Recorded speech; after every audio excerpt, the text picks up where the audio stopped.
The Lord be with you. And with your spirit. A reading from the Holy Gospel according to Mark. Glory to you, Lord.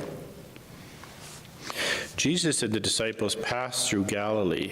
He did not want anyone to know it, for he was teaching his disciples, saying to them, "The Son of Man is to be betrayed into human hands, and they will kill him, and 3 days after being killed, he will rise again."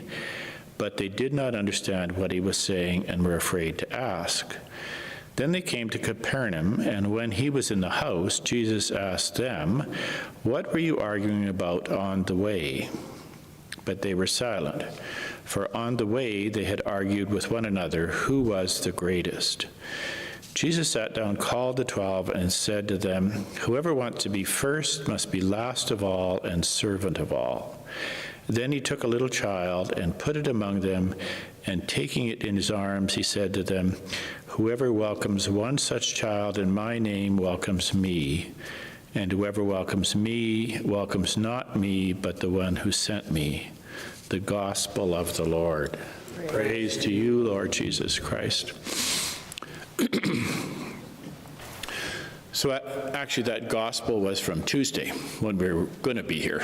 And I was going to just change it, but I thought it's such a good gospel, especially when you think about Simeon and Anna in the temple holding this child and Jesus using the same image. But there's some interesting background to the gospel reading, and Mark's really wise in how he presents it. So when he teaches them about Jesus as the one who accepts, be killed, be crucified, all of these things.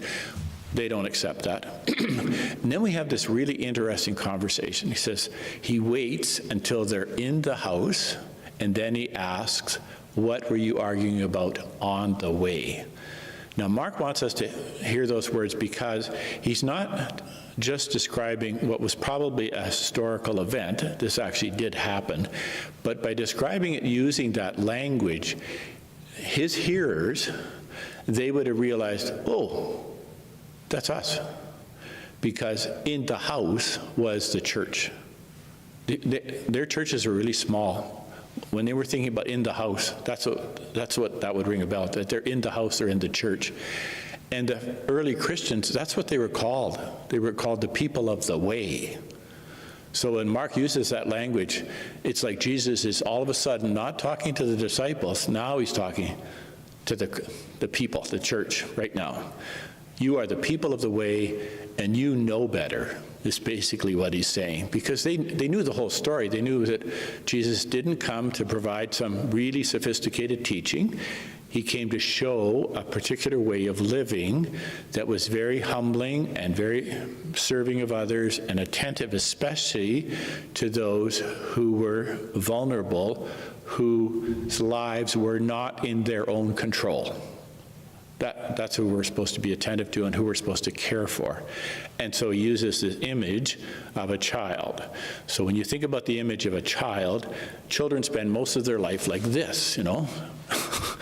They're being taken somewhere. That's an adult's hand that's got them, and they're being taken. Taken here, taken there, do this, told to go to bed, put this on, go there, be quiet, go to bed, do this. Children are the ones who receive. They're the ones to whom life happens. And he's saying those are the people you should be attentive to, the ones who are vulnerable, who are not in control, and that's how you should be willing to live your own life. You are not the most important, you are not powerful, you are not in charge.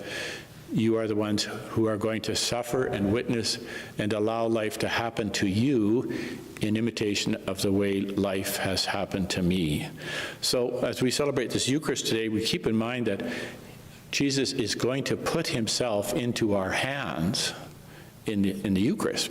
He does that. He says, I'm going to put myself in your hands, and I'm going to trust that you are going to do well by me. You are going to use me and use the gaze with which I look at you to be inspired, to be attentive to those who are vulnerable, whose lives are not in their own control, who are not in charge. That's what it means to be handed over. It didn't just happen on the cross. It happened in the life of the church. It happens at the altar. It happens when we receive communion.